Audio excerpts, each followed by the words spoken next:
Саясат мырза, келесі жылдан бастап ұлттық қордан балаларға жобасы іске асады. Оның аясында әр баланың шотына 18 жасқа толғанға дейін қаражат аударылады.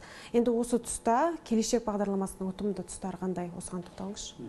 Қазіргі таңда біріншіден демографиямыз өсіп келе жатыр, халықтың саны да өсіп келе жатыр. Үлкен болжамды жасадық. Отырып 15 жылдық, 20 жылдық бүкіл есептерді шығардық. Қазіргі таңда 42% мектеп бітірушілердің мемлекеттік тапсырыстармен, яғни грантпен қамтамасыз етілген. Бірақ демография осылай жалғаса берсе, балалардың саны өсіп келе жатса, біз гранттарымызды өсірген жағдайда да қолжетімділік шектеулі болады. Сондықтан бір жағынан мына мемлекеттік ұлттық қордан түскен ақша, екінші жағынан ата-ананың ерікті өзінің шешімімен арнайы шоттар ашуға мүмкіндік береміз. Бала мектеп бітіріп, жоғары оқу орнында таңдаған түскен жағдайда ұлттық қордың ақшасы да, осы сіздің ата-анаңыздың жинақтаған ақшасы да бір жерде жинақталып, сіздің балаңызға кепіл береді. Жақсы, енді ата-аналар тарапынан жиі қойылып жүрген сауал, осы 18 жыл ішінде бағдарлама іске қосылғаннан кейін мемлекеттік грант мүлдем берілмейді, оқу ақылы болады деп жатыр.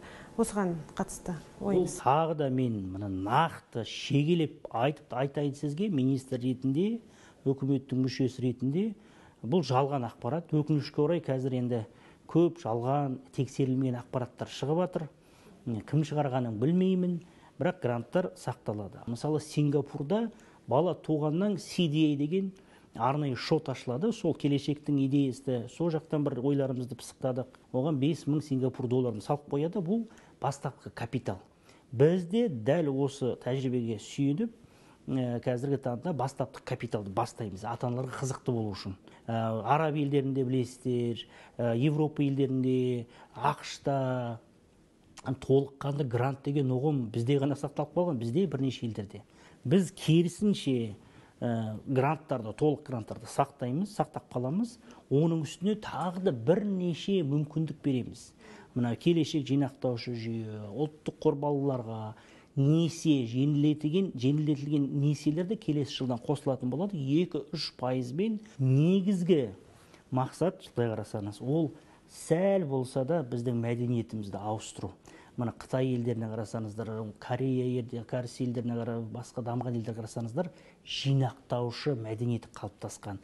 Бала туды ма, бірден шот ашып, ата-аналар, туыстар ең үлкен көмегі сол балаға ақырындап ақшаны жинақтай береді. Сондықтан үлкен сондай өтінішіміз бар ата-аналарға, кез келген баланы жоспарлаған адамға, баланың болашағын ойлайтын болсаңыздар, ақырындап осындай жинақтаушы форматқа да құралдарды қолданыңыздар. Өте жақсы мүмкіндік. Жақсы, ісіңізге сәттілік тілейміз. Уақыт бөліп сұхбат бергеніңізге рахмет. Сіздерге үлкен рахмет.